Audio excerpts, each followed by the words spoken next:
Welcome back, ladies and gentlemen, to another exciting episode of the Lost Podcast of Titan, a father and son sci-fi, a father and son sci-fi journey through sci-fi. Wait, god damn it!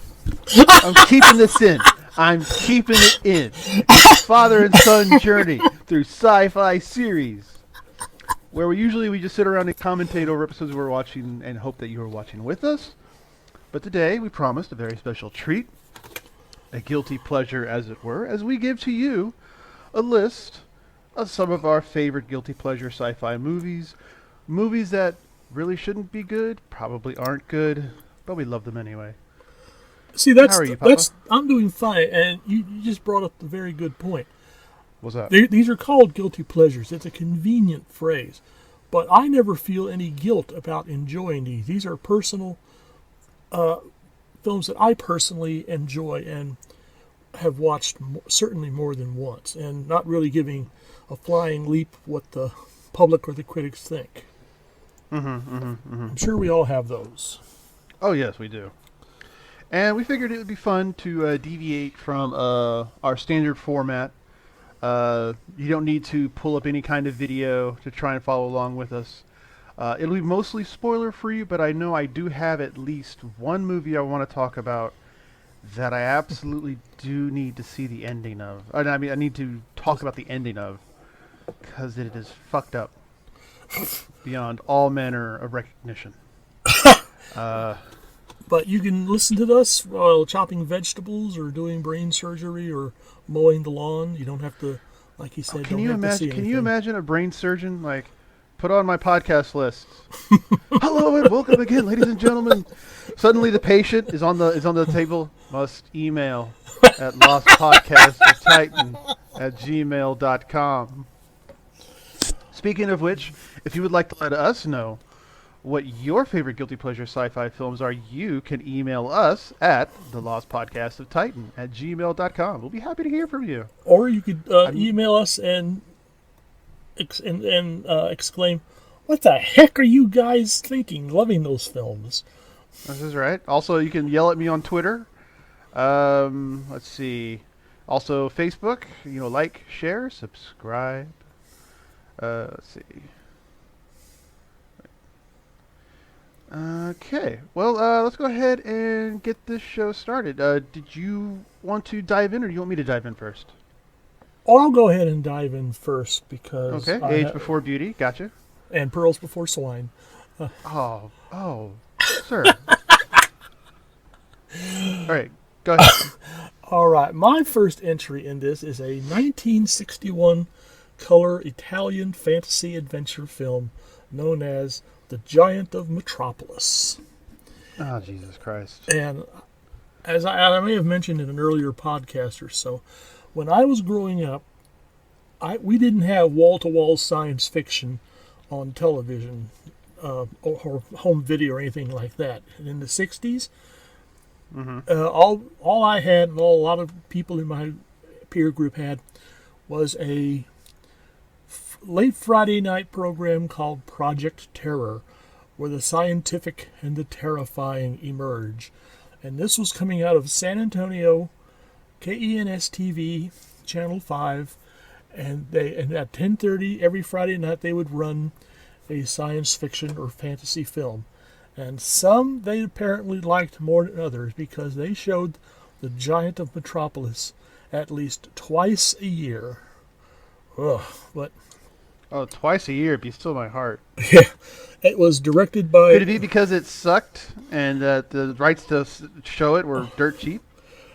Yeah, well, this format was usual for that time. A studio would say, "Oh, we're going to run a science fiction monster movie slot on late weekend nights," and distribution company would send over a huge box of films, quality not guaranteed.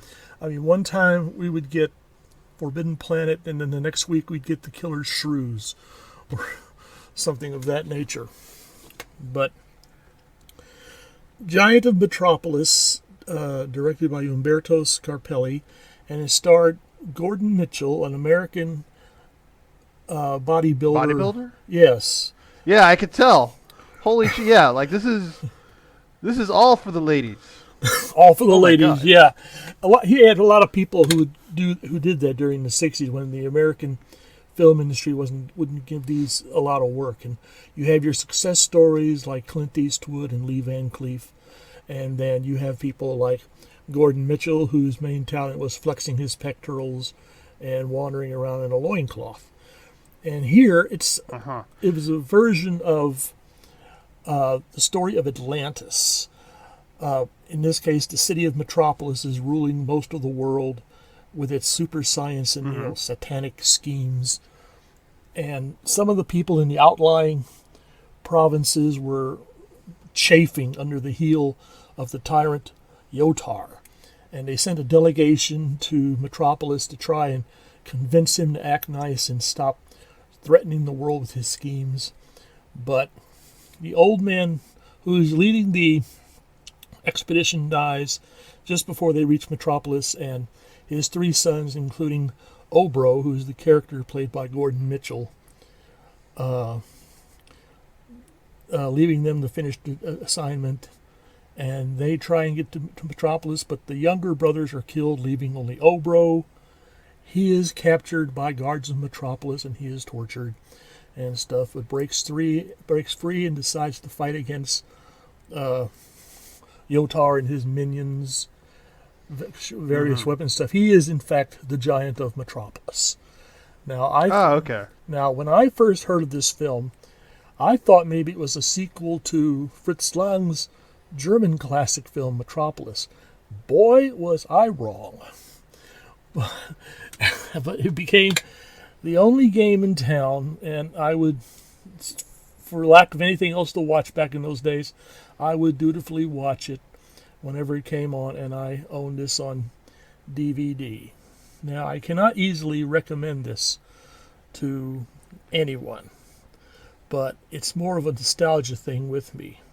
It has a soundtrack by Armando Trovajoli, which is used, a theme which shows up extensively throughout the film. You could watch the first 5 minutes of the film on YouTube, and you would have the whole soundtrack for the movie. And plots are going the way you might expect in such a production. Yotar wants his young son Elmos, about 9 years old, nice-looking little boy, to grow up with the knowledge of the ancient elders of Metropolis. So his scheme is ancient elders of Metropolis. Yes, the geniuses and the scientists. So his scheme is to take the brain of the wisest of the Metropolis scientists who is dying of old age, insert it into Elmos's head, and that would have that as a solution. Elmos's shell, holding the brain of the dying genius, would possess great knowledge and could therefore continue running the show, whereas Elmos's original brain would be thrown out on the compost heap, I presume. But that's the subplot. And there's a lot of fighting and growling, and Yotar's sensuous, curvaceous daughter. I think I found the reason. Like, I'm looking at the pictures. I think I found the reason why you like the movie so much. Well, not necessarily. One Bella Cortez. Yeah. Okay. Yeah. She very much, even though, like, I mean, you can be honest. Holy shit. Even though Obro wants to kill her father and overthrow the city of Metropolis, she wants to give Obro a sponge bath, and with her as the sponge. And as one does when your name is La Principessa Mercedes. Yeah. But whatever. And the film ends with nature finally revolting against Metropolis, eruptions, volcanoes, tidal waves, and it ends with Obro and Mercedes clutching to each other and facing an uncertain future. So it's an anti-science film. Well, anti-evil science. They didn't mind science as long as it was used for good, but Yotar was... But who decides good? Well, Would not the scientist, unconstrained by such petty nuances as morals, ethics... Well, to their credit, the scientists of Metropolis were continually warning Yotar against his continuing his scheme, saying that the stars were not in alignment. Apparently, astrology was an accepted science back then. Oh, so they're insane. Never mind. These aren't. They just said that it's air quotes science. Okay, got it. Yes. Awesome. The only real reason for anyone to really watch this is an interesting interior set design. All scientific instruments and machines in Metropolis are apparently of an organic nature, and some fair to middling model work. But other than that, but like I said, this is a nostalgia thing with me. Okay. Well, what do you feel would have made the movie better? Better dubbing. Well, okay. No, I mean, like, okay. Let's pretend that movie executive studio comes to you, cigar in hand, my boy, and says they got the rights to the Giant of Metropolis, and they're going to give you carte blanche to do it faithfully to the, like, as you wish or as radical as you wish. What elements do you see there that you feel you want to expound upon? Like, should this actually, instead of being a movie, maybe more of a series, or several seasons following the adventures of Yotar and Princess Spongebath? Well, that's a good title, by the way. No, I would just do this as a straight feature involving the last days of Atlantis, and maybe keep it in an ancient sort of setting, emphasizing that Atlantis possesses incredible scientific advances, but they're really going off the rails here with it, and they're threatening all the other nations that are under the thrall of Atlantis, and they send along a delegation to try and convince the ruler of the city to essentially cut it out. And the only one who survives is the strong one, the young warrior, and he goes into a personal guerrilla warfare against the army and the evil genius of Metropolis, just as the catastrophe hits.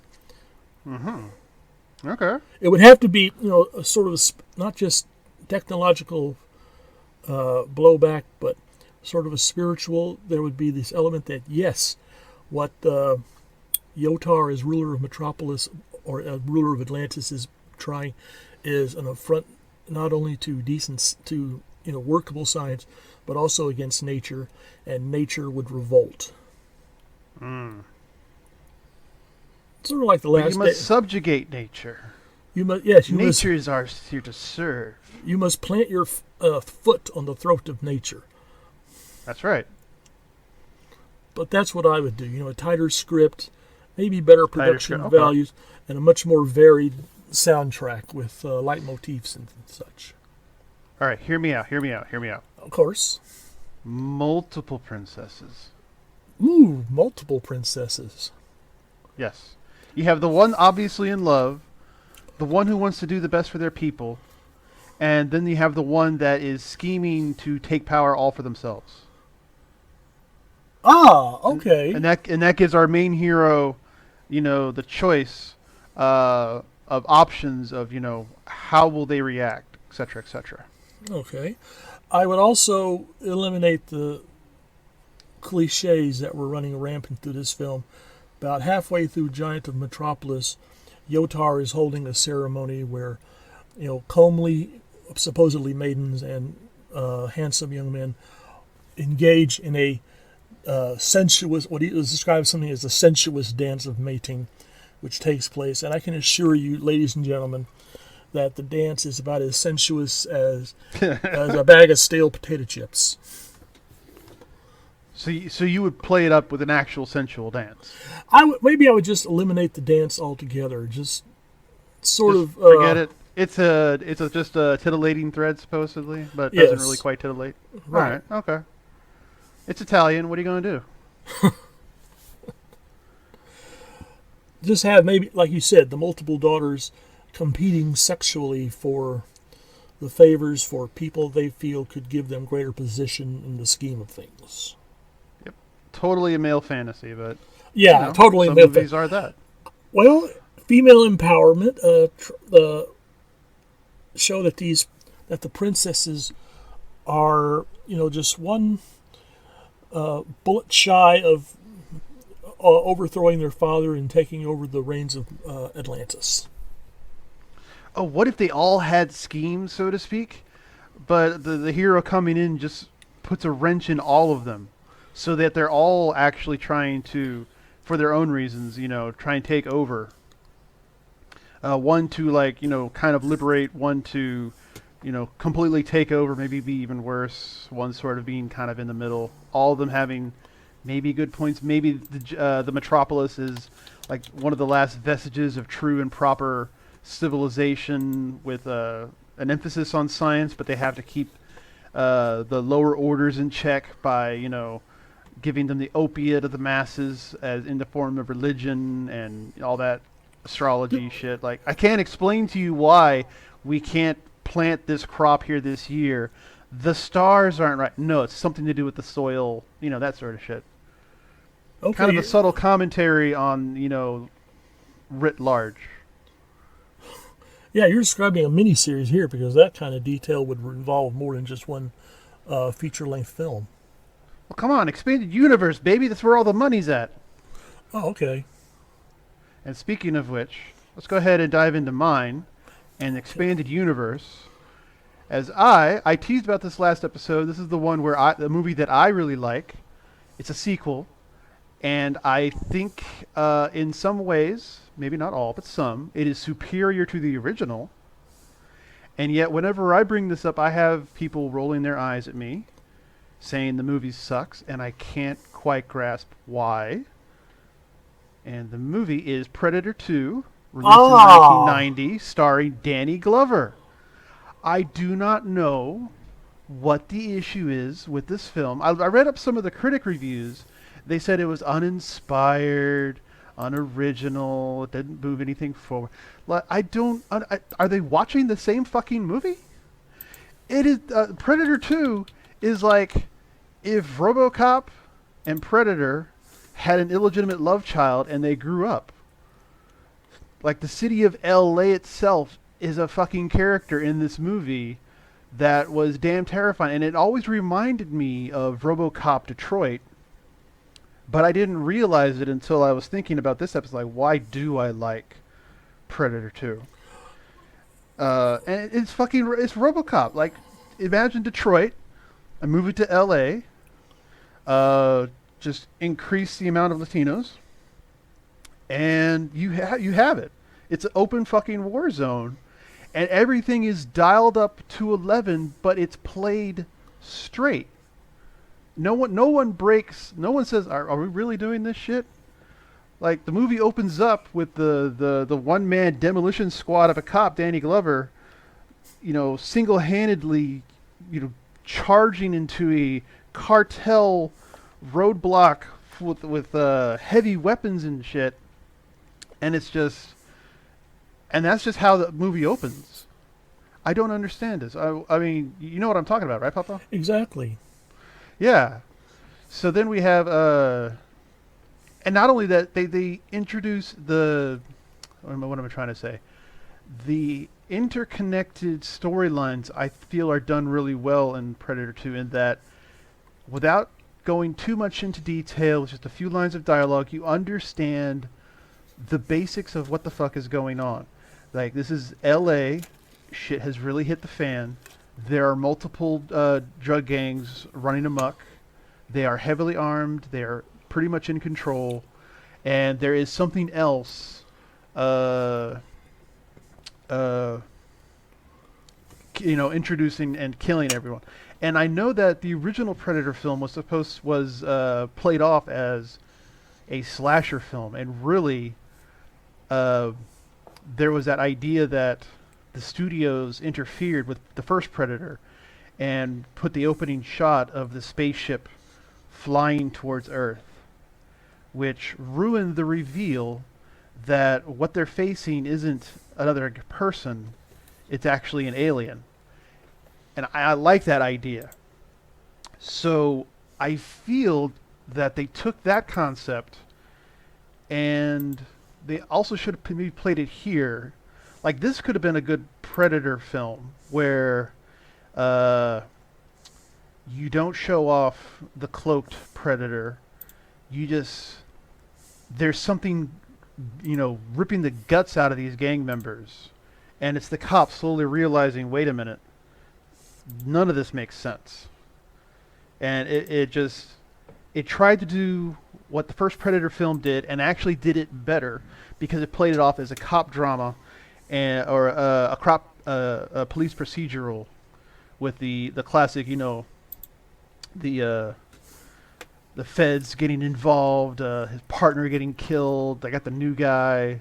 It's like, I love it. It's candy. It's candy, and I eat it by the mouthful, and I can't get enough of this movie. It's great, but I don't understand why it was panned. And what? Yeah. What are your thoughts? Why do you think it was panned?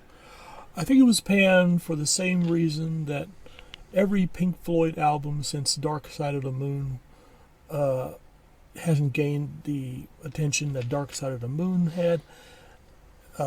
Even though I'm not really a big fan of Dark Side of the Moon, but I appreciate each Pink Floyd album for its individual merits.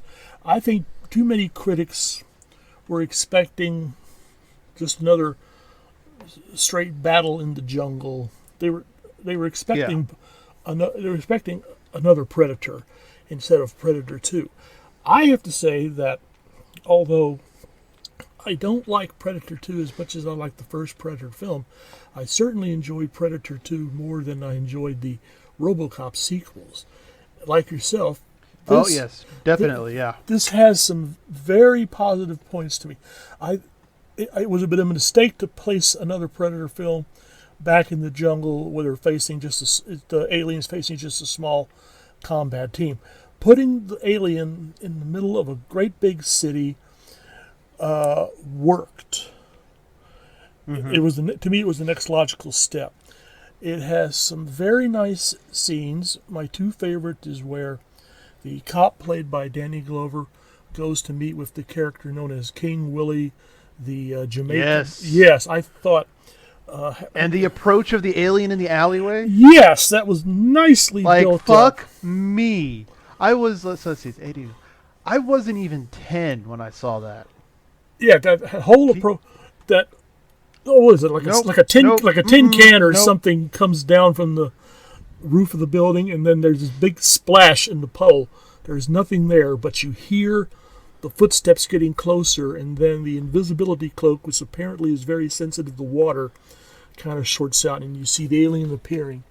And King Willie draws that sword out of his cane, but you got a pretty good idea of how this is going to end, and that final scene, the alien carrying off King Willie's head, nicely done. You did not even have to. I did not want, even when I was a kid, and I wanted to see the big, the bad, the explosion.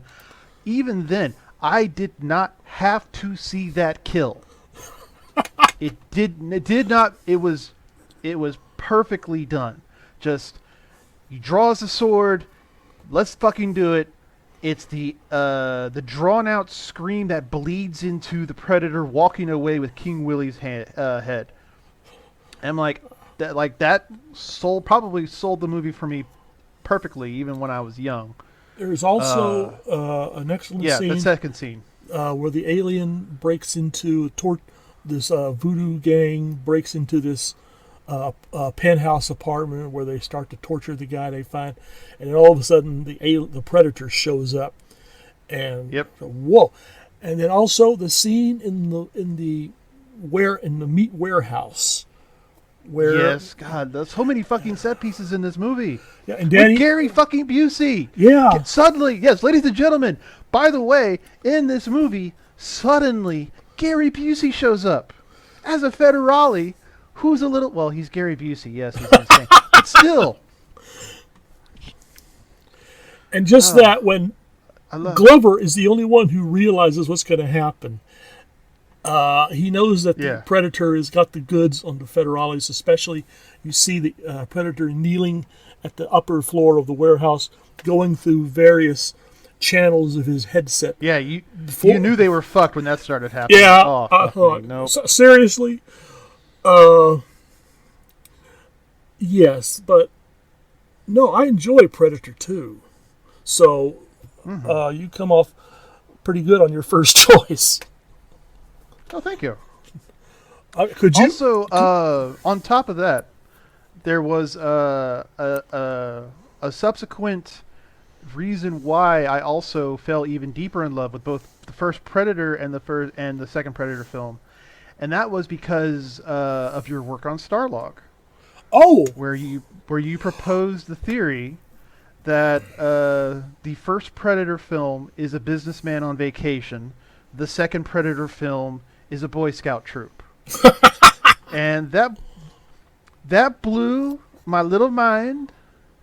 And I also love telling other people this story too, because I remember talking to my friends about your work, and then when they say what you do, there was your job at the time, but really what you kind of did was you worked for Starlog, and I would tell them like well, he has articles on such and such, like he has this article on the Predators, where in the first Predator film it's a businessman, the second Predator film it is Boy Scouts on a field trip, so to speak, and it always happens the same way. Their eyes just sort of like have that moment of they are calculating. They are mentally replaying the entire two movies in their head in real time. Well, sped up, and they realize, oh my god, it's so fucking obvious, and it's so fucking awesome too. Like they all. I've never found someone say that idea was shit. I love it so. That's another reason why I love the film as well. okay. As for maybe what I would have done to make it better, Yeah, that's what I was wondering. To hear. really, I would not have waited so many years to try and pick up the franchise again, because at the end of the film, actually during the whole film they started building more of the mythos of the Predator, like classic slasher. But then they have that classic shot at near the end of the film. It's not really a spoiler, but it had the alien skull on the wall. Yes. They could have done the Aliens versus Predator films much sooner than they did, and maybe have actually done better for it, because the ones we got were horrible. Have you ever read the comic book miniseries Aliens versus Predator? Yes, and I even read some of the Apocrypha with the main character who actually went off with the Predators, which is it was interesting, but But I felt that particular comic would have made a better plot for Alien versus Predator than what we ended up with. Yeah, but they wanted to do sets with large black walls, so that would be easy and cheap, so whatever.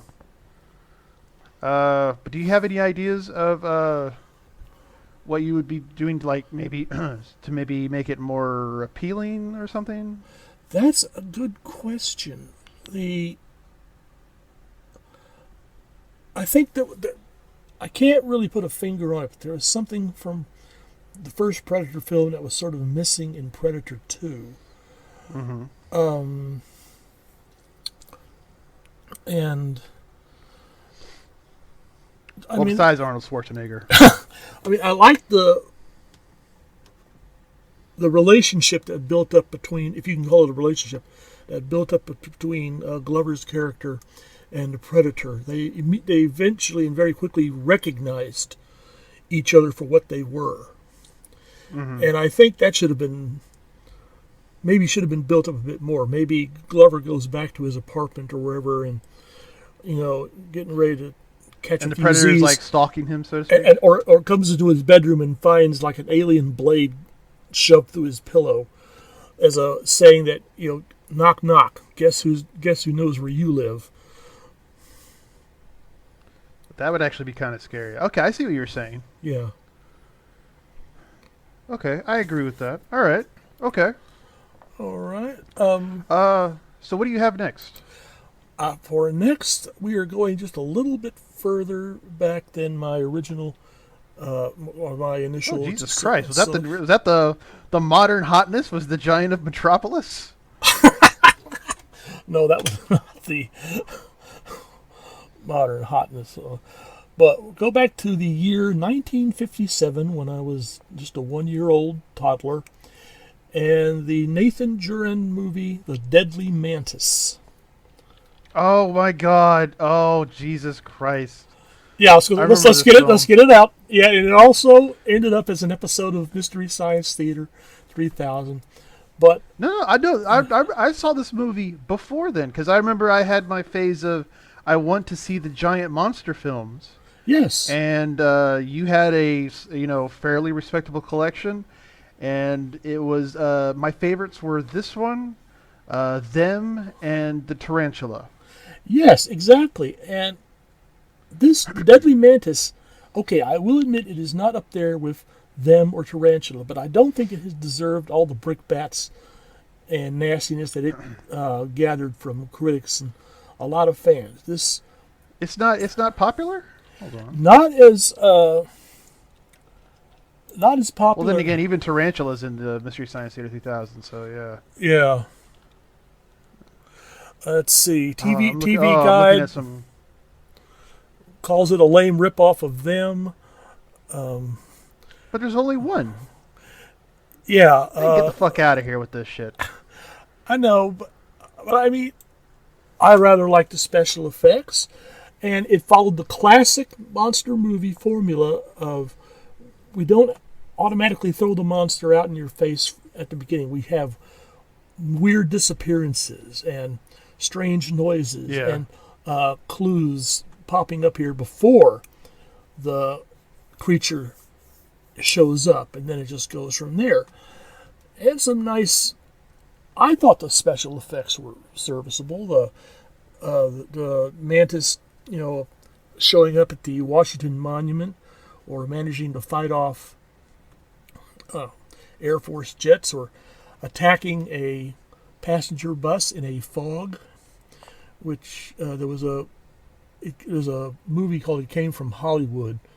We'll have various people describing films in Mystery Science Theater 3000 sort of vein, and I remember Cheech Marin making a comment during that attack of the bus scene.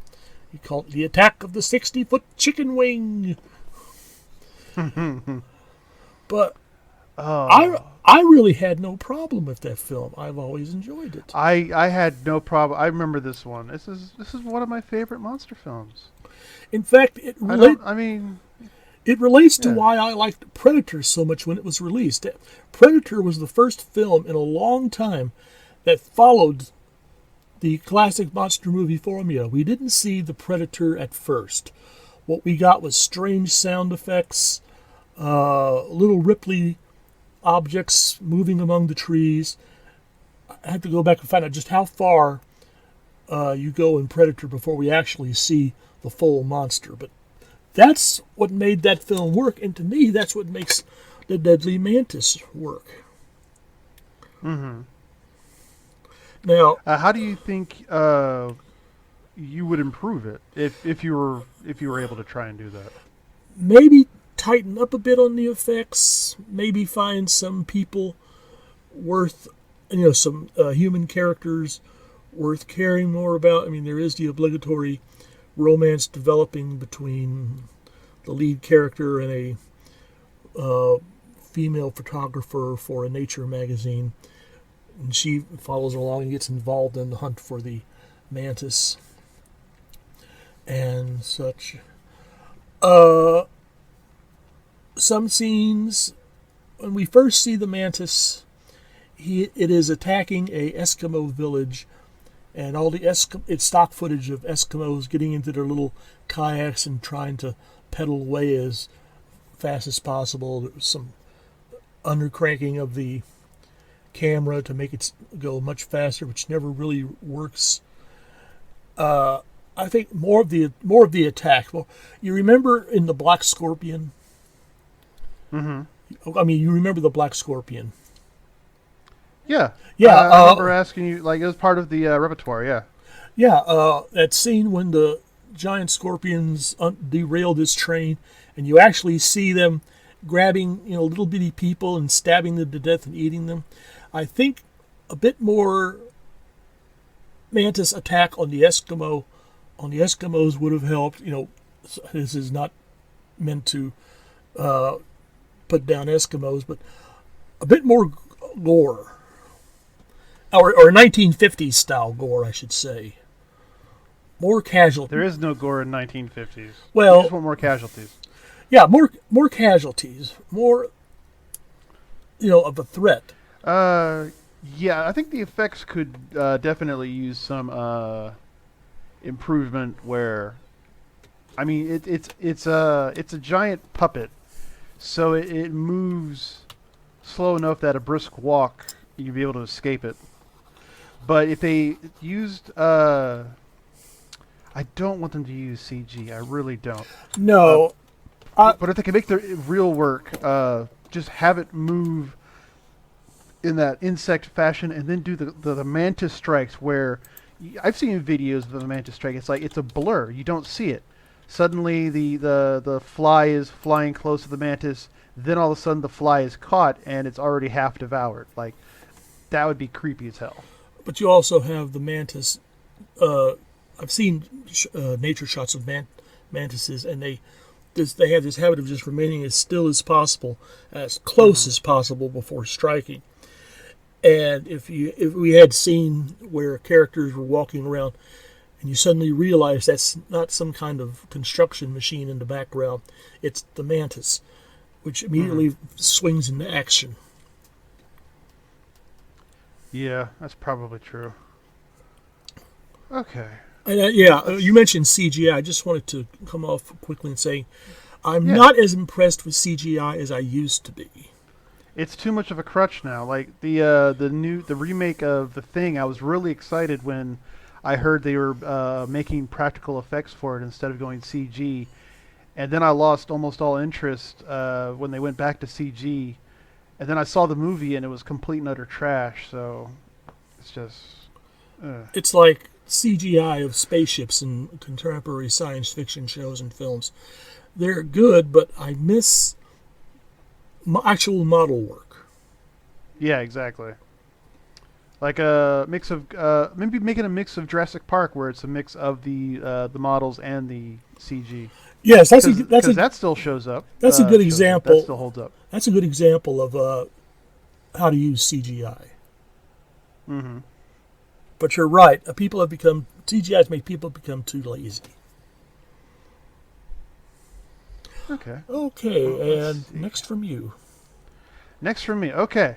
So, ladies and gentlemen, this is supposed to be a kids' film. Uh-oh.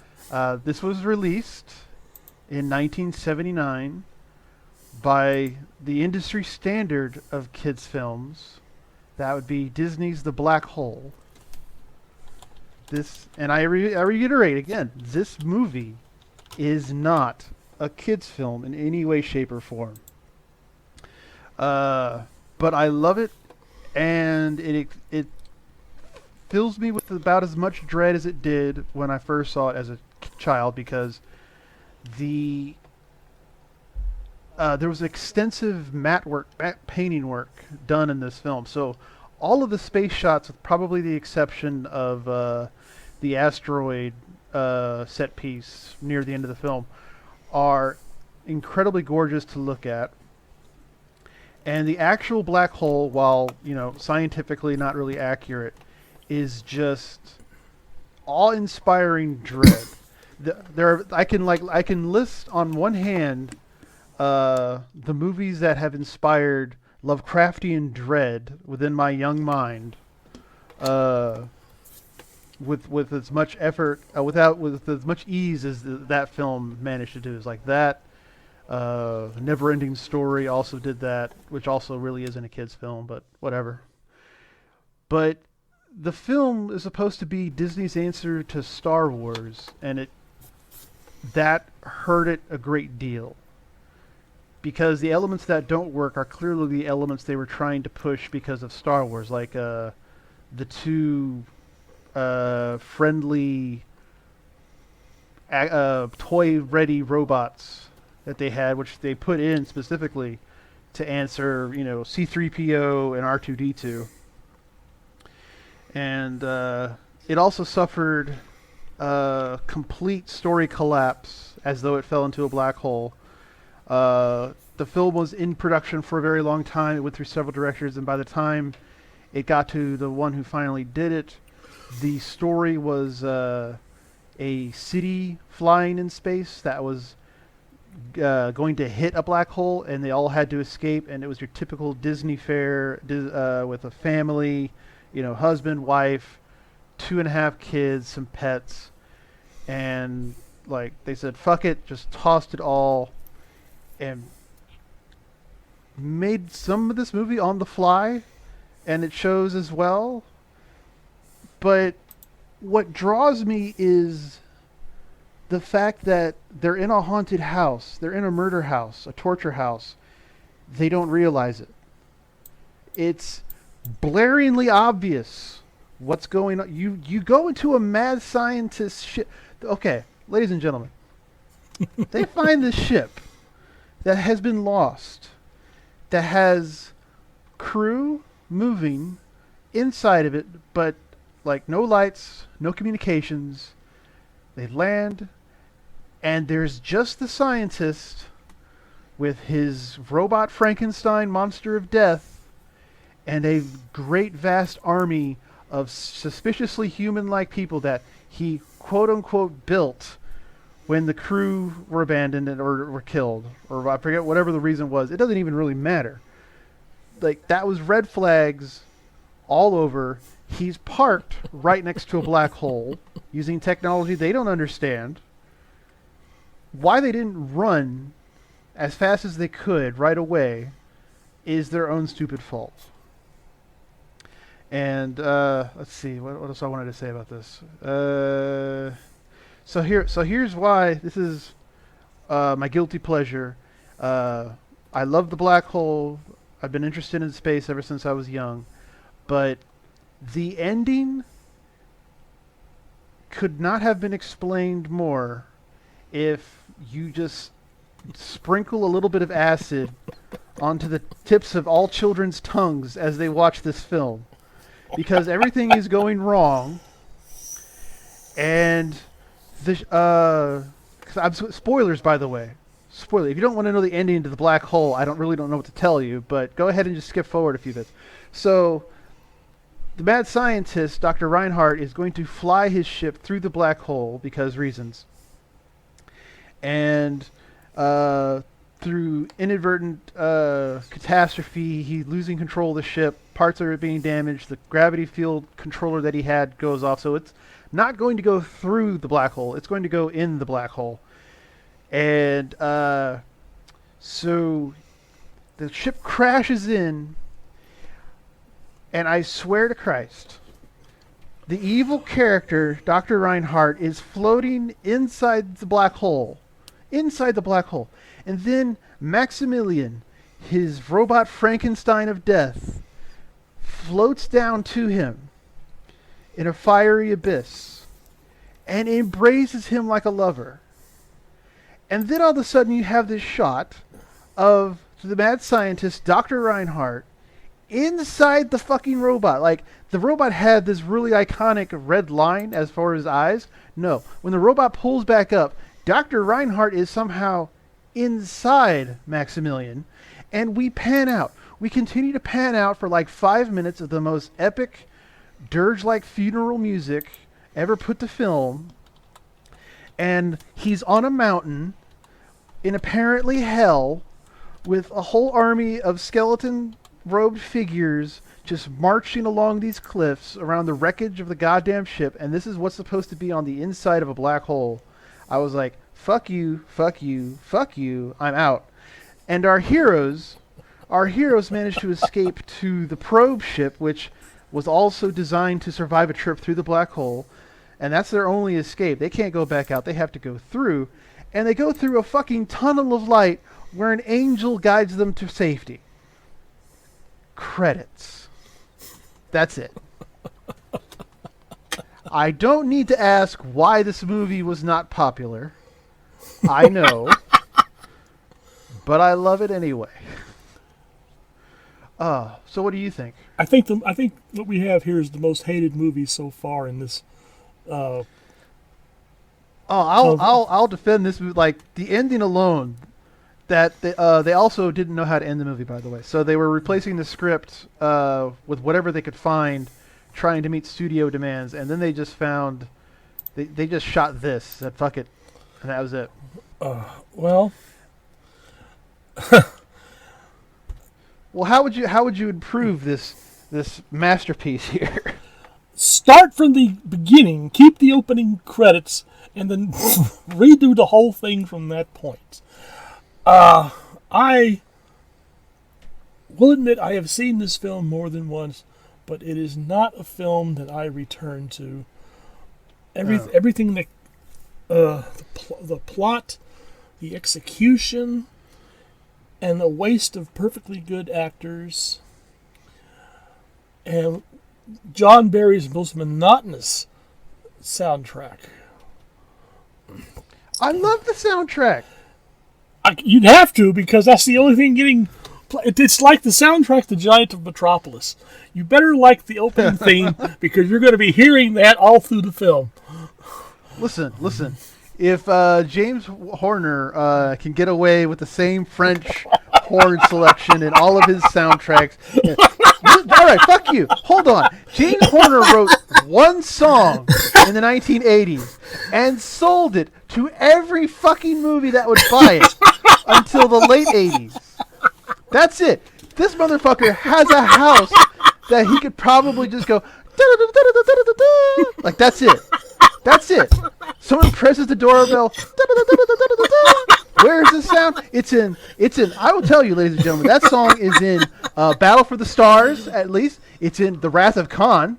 It's also in goddamn Krull. Like it's the same song.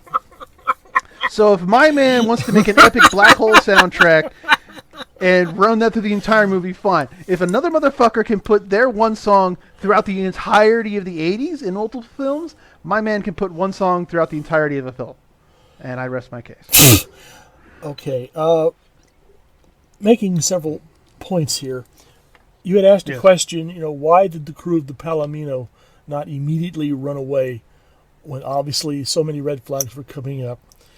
Well, you had Anthony Perkins' character of Dr. Alex Duran looking immediately dewy-eyed and such at Maximilian Schell's Dr. Reinhardt. Oh, you are so incredible and brilliant and stuff. I have to go everywhere that you're going because, I'm just a humble little scientist. You're a great scientist. So if you want to fly directly into a black hole, then I'm for it. And everyone else, sort of groans and has to go along with the plan. Model work, the Cygnus, very nice, impressive exterior, but really all that room for that sort of crew, that you really need an enormous crew like that just for an exploration mission.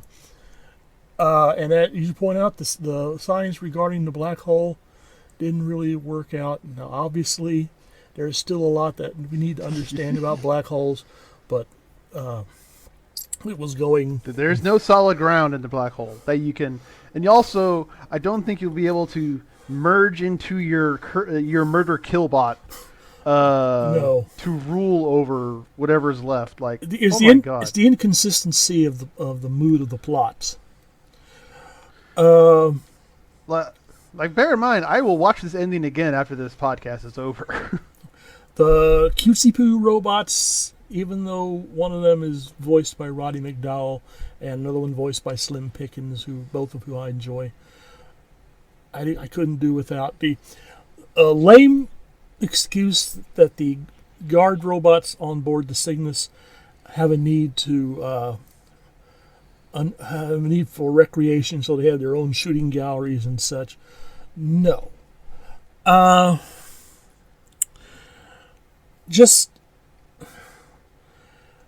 I'm going to go back. I know a bit more of the history of this film than you do. Originally, this was going to be called something like Space Station 1 or something. It was originally supposed to deal with an enormous space station that encountered a black hole or some other kind of space-going threat. and and that plot, was cast aside, and they went ahead with what we ended up with, which was not too much.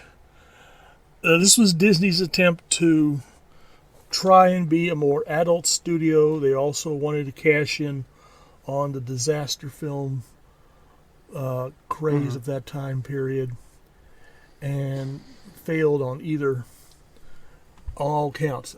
In my opinion, I'm still waiting for the ultimate Disney space adventure film, and Captain EO does not count. Why not?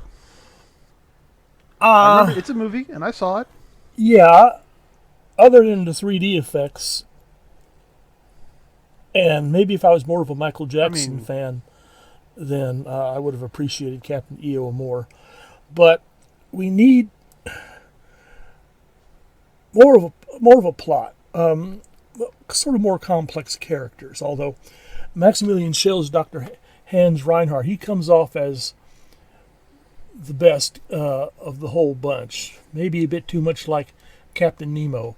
You could call this 20,000 Leagues Under the Sea set in space, and Maximilian Schell was playing the outer space version of Captain Nemo.